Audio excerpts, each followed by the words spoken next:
The once lush world of Kepler 442b burned from orbit. Commander Wrath of the Zepyrian Star Guard could see great swaths of the planet's verdant continents consumed by flame and smoke, where crystal lakes had shimmered like jewels in the planet's binary sunlight, now churning vats of black ichor spread in cancerous pools. In the galactic year 2375, one of the most promising Zepyrian colonies faced extinction. Commander Wrath's pale blue skin had lost its luster over the weeks of watching the catastrophe unfold. His silver eyes, normally bright with the curiosity that defined his species, had dulled with exhaustion and grief. A lifetime spent as a peacekeeper had not prepared him for this. Nothing could have. "Commander," came the voice of Nix, his second officer. "Planetary casualties now exceed 30,000. Mayor Lux reports the evacuation of New Zeality is only 40% complete." Wrath's elongated fingers clenched around the command rail. 40%. At this rate, they would lose over 1 million colonists. His mind struggled to comprehend such numbers. The greatest Zepyrian disaster in 3 centuries. "Dex," he called to his communications officer, "status of our distress call?" The younger Zepyrian's voice trembled as he responded. "Sir, we've received acknowledgement from the Galactic Council. They've dispatched humanitarian vessels. ETA was estimated at 6 solar days. But what, officer?" Wrath snapped, his patience worn thin by horror. "Sir, long-range scanners are detecting multiple warp signatures. They're arriving now." Wrath's head snapped up toward the main viewport. Space twisted, folded, and tore as massive vessels punctured the fabric of reality itself. But these were not the gleaming white medical ships of the Galactic Council that Wrath had expected. Instead, obsidian warships bristling with weapon ports and launch tubes materialized in perfect formation. "Terrans," whispered Nix, the word falling from her lips like a curse. Wrath had heard of them, the newest species to achieve faster-than-light travel, barely a century into their interstellar expansion. But what he saw defied all protocols of the Galactic Council. These vessels were dedicated warships, their hulls studded with what could only be nuclear delivery systems and kinetic energy weapons, technologies expressly forbidden by Council decree. "Sir," Dex's voice broke through Wrath's shock, "they're hailing us." "On screen," Wrath managed, his mouth suddenly dry. The viewport shifted to reveal a human female with close-cropped gray hair and eyes as dark and unflinching as the hulls of her ships. Silver insignia adorned her black uniform. "This is Admiral Helena Kane of the United Earth Fleet. We received your distress call regarding the Vex infestation. We are prepared to render immediate humanitarian assistance." Wrath blinked, confused. These were not medical ships or evacuation transports. These were weapons of war. "Admiral Kane," he began cautiously, "we appreciate your swift response, but our need is for evacuation vessels. The Vex have already established multiple hive clusters. They've consumed nearly half of our agricultural lands and—" "Commander," the human interrupted, her tone oddly gentle despite her warlike appearance. "I understand your concern, but Earth doesn't define humanitarian aid the same way the Council does. We've encountered the Vex before. Evacuation is a temporary solution. We offer a permanent one." Before Wrath could respond, new alarms blared across his command deck. "Sir," called Nix, "Vex swarm ships launching from the surface, hundreds of them." Through the viewport, Wrath watched in horror as black organic vessels rose from the planet's surface like a plague of insects, their biomechanical forms undulating as they ascended toward both the Zepyrian evacuation vessels and the newly arrived Terran fleet. Admiral Kane's expression hadn't changed. "We expected this. Commander Wrath, please move your civilian vessels behind our defensive screen. You're about to see what real humanitarian assistance looks like. The communication ended, leaving Wrath staring at the approaching swarm. He had spent his career upholding the Council's vision of peace, of weapons restriction, of diplomatic solutions. Yet here they were, at the edge of annihilation, with only these war-hungry humans standing between his people and extinction. "Sir," prompted Nix, "your orders?" Wrath swallowed hard. "Move our evacuation ships behind the Terran fleet. Now!" As the Zephyrian vessels hastily repositioned, the Terran warships arranged themselves in a concave formation facing the oncoming Vex swarm. Wrath watched in morbid fascination as weapon ports opened along the flanks of the Obsidian ships. "Sir," Dex reported, voice trembling, "the Terrans are activating what appear to be nuclear launch systems. They can't be serious. The Council prohibitions—" "The humans aren't Council members," Wrath replied hollowly. "They never signed the Treaty of Arcturus." The first Vex bioships reached engagement range, and Wrath witnessed warfare unlike anything in Zephyrian history. From the Terran vessels erupted not energy weapons or tractor beams, but solid projectiles. Massive tungsten rods accelerated to relativistic speeds.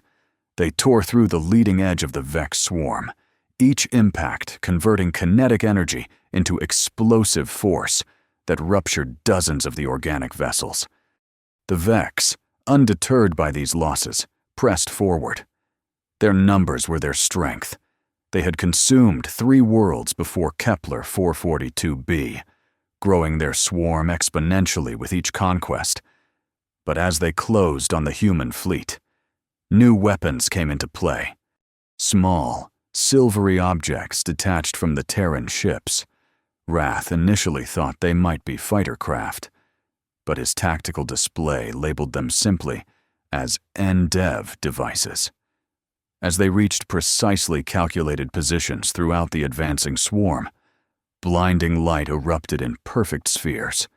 Nuclear detonations, not the planet-killing variety of ancient human history, but tactical fusion devices calibrated for space combat. "Ancestors preserve us," whispered Nix as the command deck's filters darkened to protect their vision. The Vex ships caught in the blast, radii simply ceased to exist. Those at the periphery tumbled away, their biological components seared and navigation systems disrupted. The Terrans had deployed over 30 such devices in a carefully choreographed sequence, creating a geometric pattern of destruction through the heart of the swarm.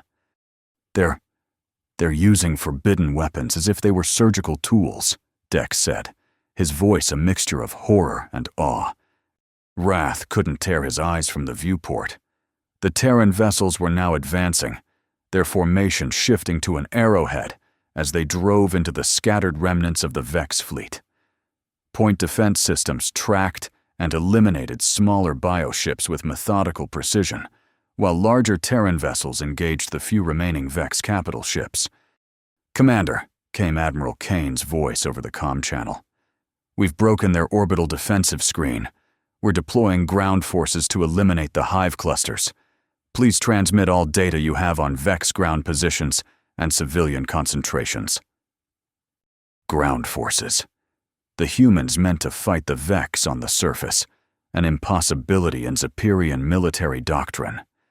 The Vex warriors stood 3 meters tall, their exoskeletons resistant to most conventional weapons. Even if the Zephyrian Guard had been a military force rather than peacekeepers, they would have considered ground combat against the Vex suicidal. "Admiral," Wrath responded, finding his voice at last. "The Vex have established at least 12 major hive clusters. Their warriors number in the hundreds of thousands. Your ground forces cannot possibly—" "We're quite aware of the odds." "Commander," interrupted Kane. And for the first time, Wrath detected something like grim humor in her voice. "This isn't our first Vex cleansing operation. Transmit your data, and if you have any personnel who wish to observe our methods, they're welcome aboard the command vessel. Sometimes seeing is believing." The transmission ended. Wrath stood frozen, torn between centuries of Zephyrian doctrine and the undeniable evidence before his eyes. The humans had shattered a Vex swarm that would have overwhelmed the entire Zephyrian defense fleet in minutes. "Sir?" Nix prompted again. "Your orders?" Wrath drew a deep breath. "Send them everything we have, and prepare my shuttle. I need to see this for myself." As his shuttle approached the Terran command vessel, a massive ship identified as the Hammer of Sol, Wrath observed the human fleet's next phase of operations. Smaller vessels were descending toward Kepler 442b's atmosphere, while the larger warships maintained orbital positions above the 12 Vex hive clusters Zephyrian reconnaissance had identified. The shuttle bay that received him was a study in utilitarian design. Unlike the flowing organic architecture of Zephyrian vessels, every surface aboard the human ship seemed angular, purposeful, and hardened. Armored personnel moved with brisk efficiency, and Wrath noted that many bore weapons even inside their own vessel, a practice unheard of in Zephyrian culture. A human officer awaited him, standing precisely at attention.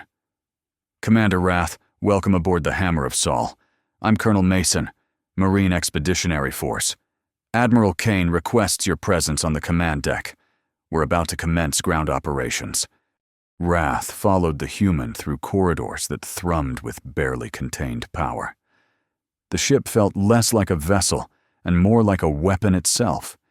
Every system, every design choice, every crew member oriented toward a single purpose: dealing death to the enemy. The command deck was a multi-tiered chamber dominated by a holographic display of Kepler 442b. Red markers indicated Vex concentrations, while blue triangles represented human forces already deploying to the surface.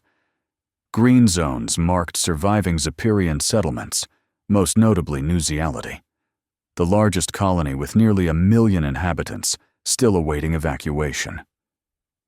Admiral Kane turned as he entered.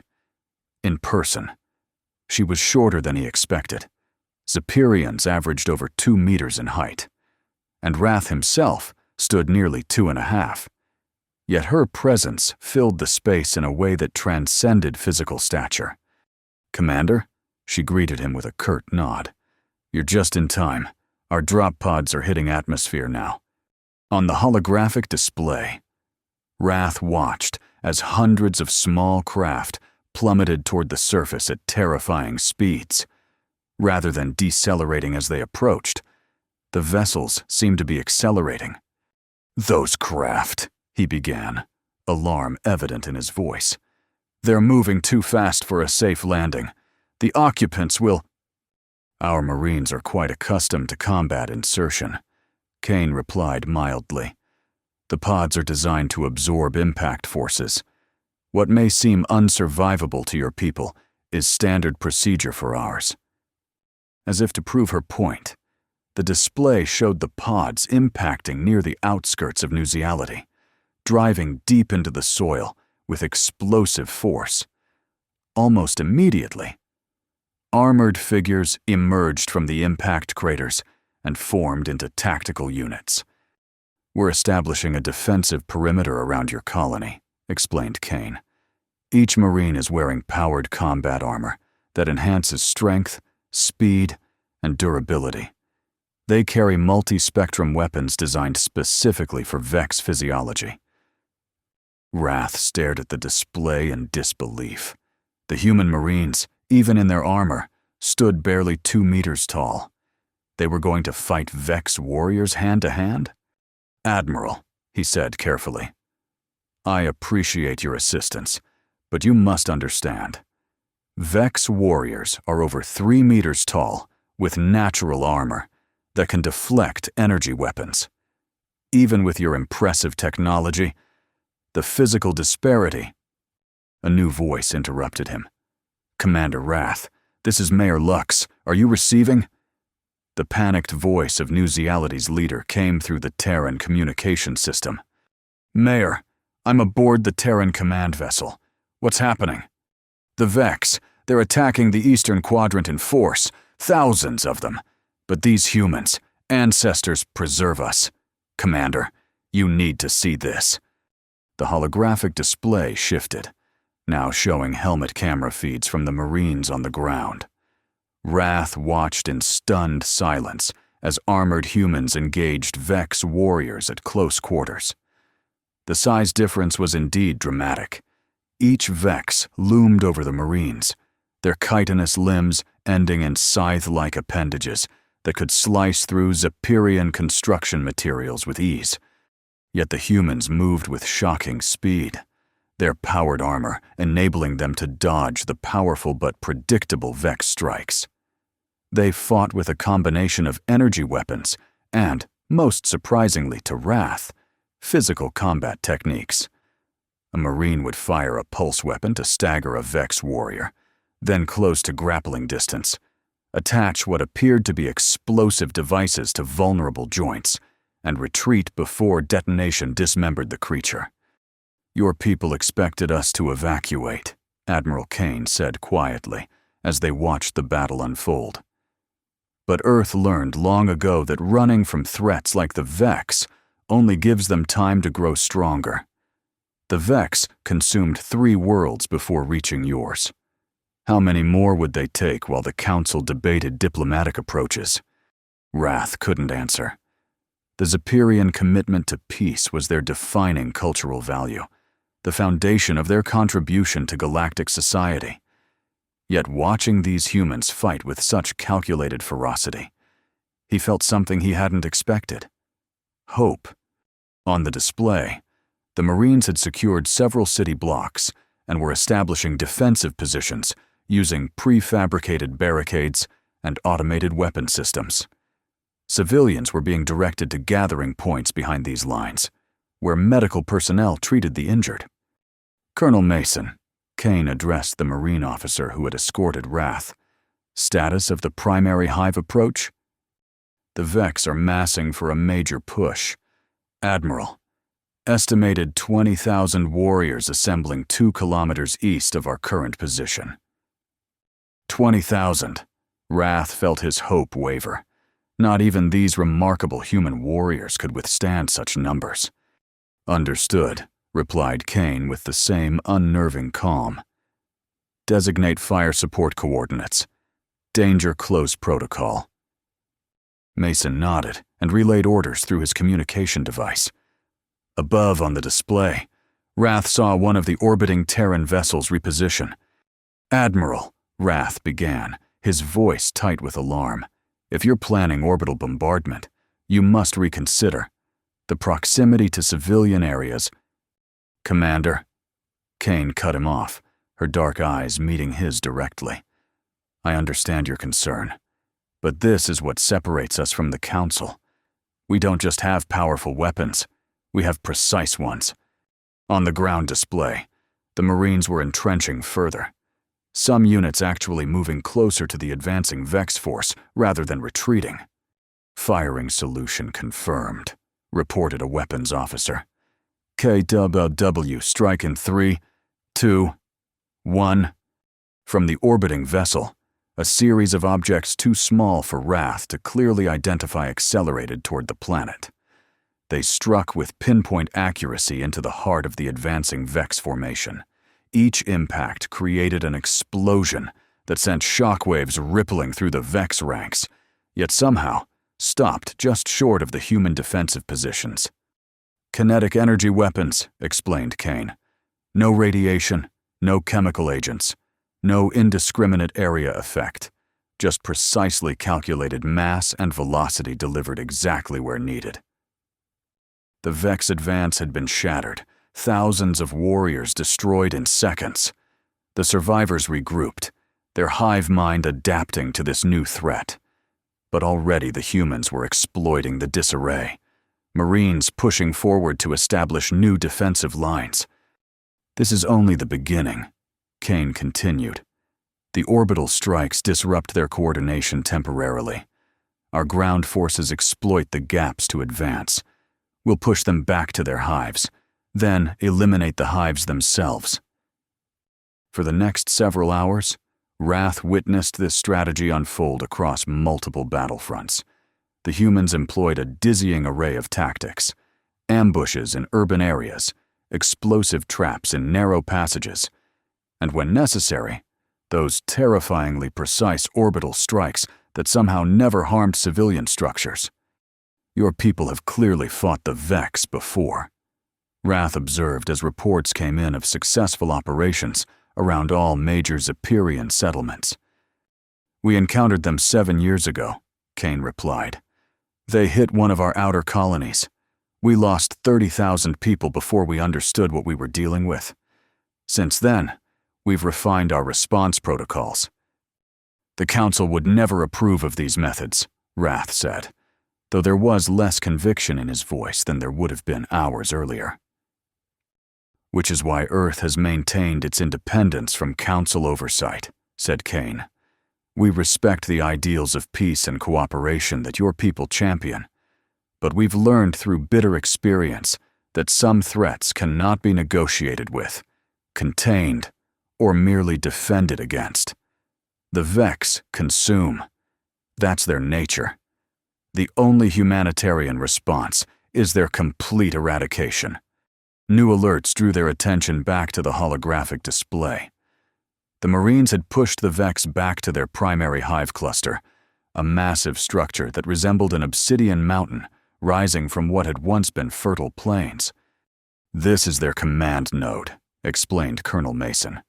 As long as it stands, they'll continue to produce warriors and ships. Conventional assault would cost too many lives. Wrath studied the structure with growing dread. The Vex had constructed similar fortresses on the worlds they'd previously consumed, according to the limited intelligence the Council had gathered. Those fortresses had eventually grown to consume entire continents. We can't possibly destroy something of that size, he said. Even your impressive weapons. We have one more capability to demonstrate, interrupted Kane. She turned to her weapons officer. Prepare the plasma lance for firing. Target the primary hive nexus. The officer responded with practiced efficiency, and throughout the ship, Wrath felt a change in the power systems, a drawing and focusing of energy that made the deck plates vibrate beneath his feet. The plasma lance is our most advanced weapons system, Kane explained as the massive ship reoriented itself above the Vex fortress. It was developed specifically for Vex command structures after our first encounter. On the tactical display, Wrath watched as energy readings from the Hammer of Sol spiked to levels he wouldn't have believed possible on a vessel of its size. Power was being channeled through massive conduits toward what appeared to be an emitter array on the ship's underside. Charging complete, reported the weapons officer. Targeting solution locked. Safety protocols verified. Fire, ordered Kane, her voice betraying no emotion. From the Hammer of Sol erupted a beam of blinding blue-white energy, so intense that even the filtered viewport and display screens automatically dimmed to protect observers. The beam struck the Vex fortress with perfect precision, and where it touched, matter simply ceased to exist. There was no explosion, no dramatic conflagration, just a perfect cylindrical void being carved through the structure, vaporizing layer after layer of the Vex hive. The beam lasted only 20 seconds, but when it dissipated, the heart of the Vex fortress was gone, replaced by a steaming crater that penetrated deep into the planet's crust. Energy dispersal complete, reported the weapons officer. Target neutralized. Wrath stared in stunned silence. The weapon had just erased a mountain-sized structure as casually as a stylus might erase a mark on a datapad. With the command node destroyed, the Vex forces will lose coordination. Kane said into the silence. They're still dangerous individually, but they can no longer function as a collective. Our ground forces will eliminate the remaining warriors and secondary hives over the next 72 hours. As if to confirm her assessment, the tactical display showed Vex warriors across the battlefield, suddenly freezing in place, their movements becoming erratic and uncoordinated. The Marines were already capitalizing on this, advancing rapidly to eliminate the now vulnerable enemies. "Commander," came Mayor Lux's voice again. "The Vex, they've stopped. They're just standing there. The humans are cutting them down by the hundreds." The next 3 days passed in a blur of coordinated military operations, unlike anything in Zepyrian history. True to Admiral Kane's prediction, the Terran forces methodically eliminated every Vex organism on the planet and in orbit. The precision of their campaign was perhaps even more shocking than its brutality. Not a single additional Zepyrian casualty occurred once the humans took control of the battlefield. And then, as suddenly as the violence had erupted, it transformed.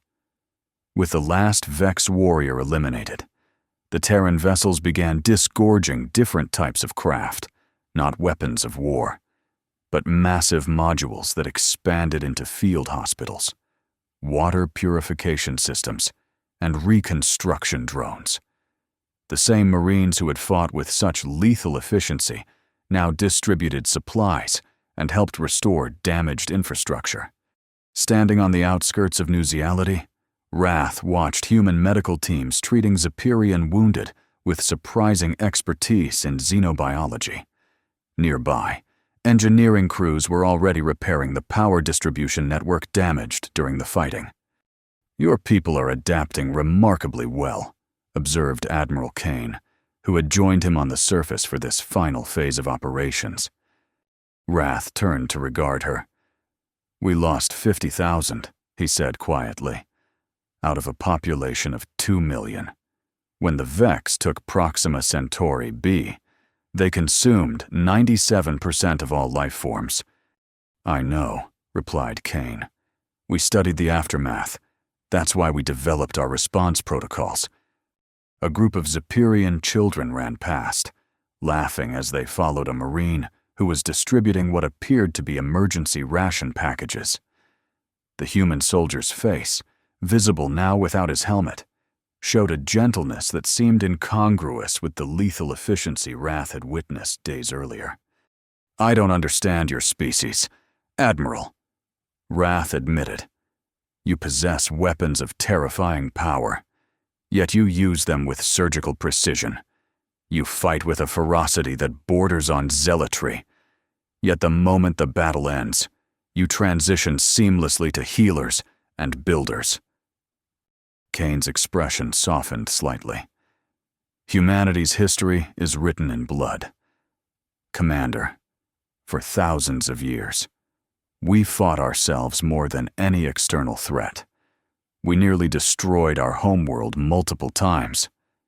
But we learned from those mistakes, learned that power without restraint is merely destruction, and restraint without power is merely vulnerability." She gestured toward the reconstruction efforts surrounding them. "This is what we call humanitarian aid, not just treating the symptoms of suffering, but eliminating its cause and helping rebuild afterward. The Council's approach, evacuation, containment, diplomatic outreach, would have surrendered this world to the Vex while saving only a fraction of your people. The Council believes in preserving life at all costs," Wrath countered, though his tone lacked conviction. "So do we," said Kane. "But we recognize that sometimes preserving the maximum number of lives requires taking others. The Vex cannot be reasoned with. They cannot be contained. They cannot be reformed. Their existence is incompatible with all other life." Wrath couldn't argue. The evidence surrounded them. A world that by all rights should have been lost. Now beginning the long process of healing and reclamation. "Your fleet will depart soon?" he asked. Kane nodded. "Our work here is nearly complete. We've established defensive systems that should prevent any future Vex incursion. And our reconstruction teams will finish the critical infrastructure repairs within the week. After that, your people can rebuild according to your own vision. And what will the Terran fleet do next? There are reports of Vex activity in the Trappist system, Kane replied. We'll investigate and respond as necessary. Without Council approval, Wrath noted. Without waiting for it, Kane corrected gently. Earth respects the Council's role in maintaining galactic stability, but some threats demand immediate action, not debate. A Zepyrian child approached them hesitantly, clutching a small object. She held it out to Kane, a crude drawing depicting human and Zepyrian figures standing together beneath twin suns. Kane accepted it with a formal bow that mimicked Zepyrian custom. Thank you, she said to the child, who beamed before running back to her friends. Perhaps, Wrath said as they watched the child go. There is something my people could learn from yours, and perhaps something yours could learn from mine. That's our hope, replied Kane. Not to replace the Council's vision of peace, but to ensure there's a galaxy left in which that peace can flourish. 3 days later, Wrath stood on the command deck of his vessel, watching as the Terran fleet prepared to depart.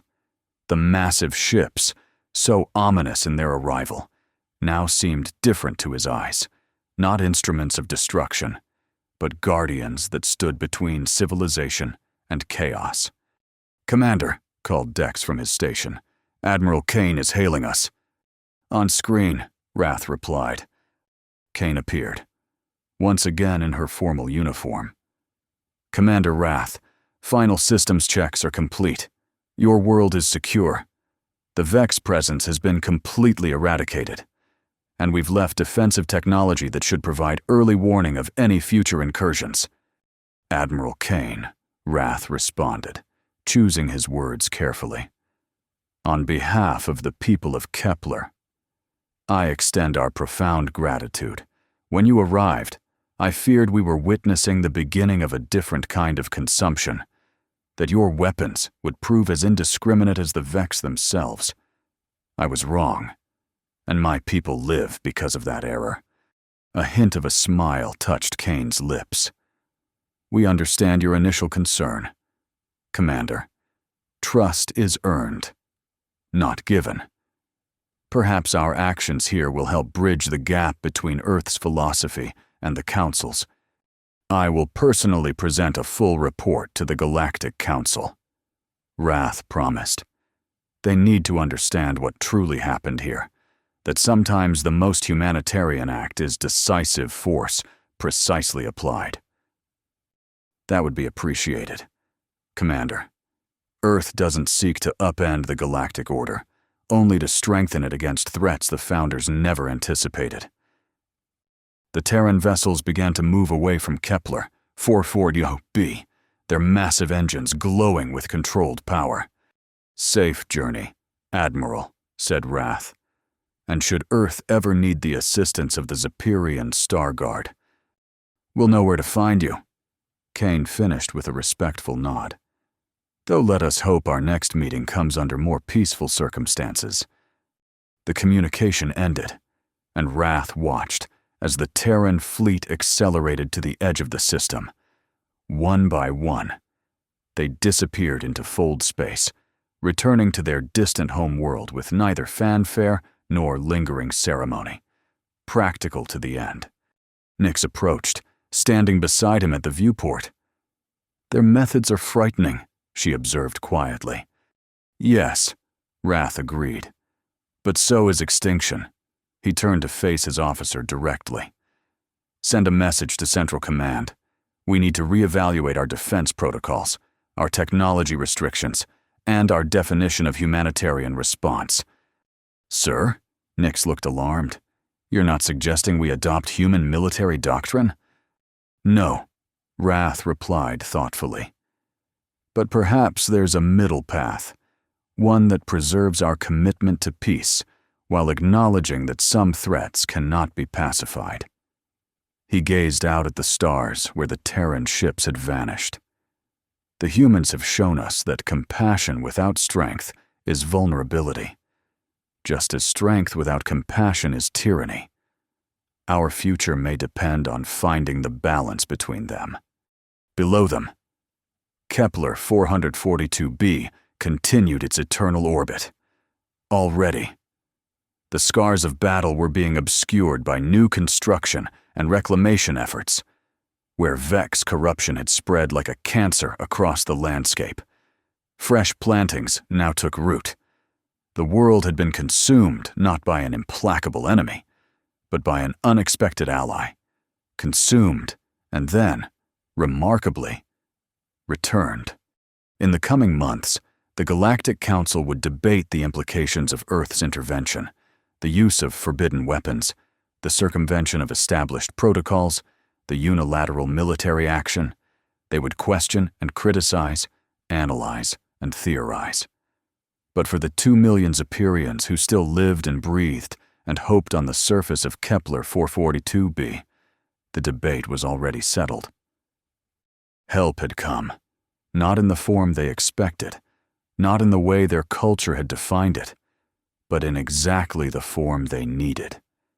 And in that unexpected salvation lay the seeds of a new understanding, one that might, in time, forge a stronger and more resilient peace than the galaxy had ever known.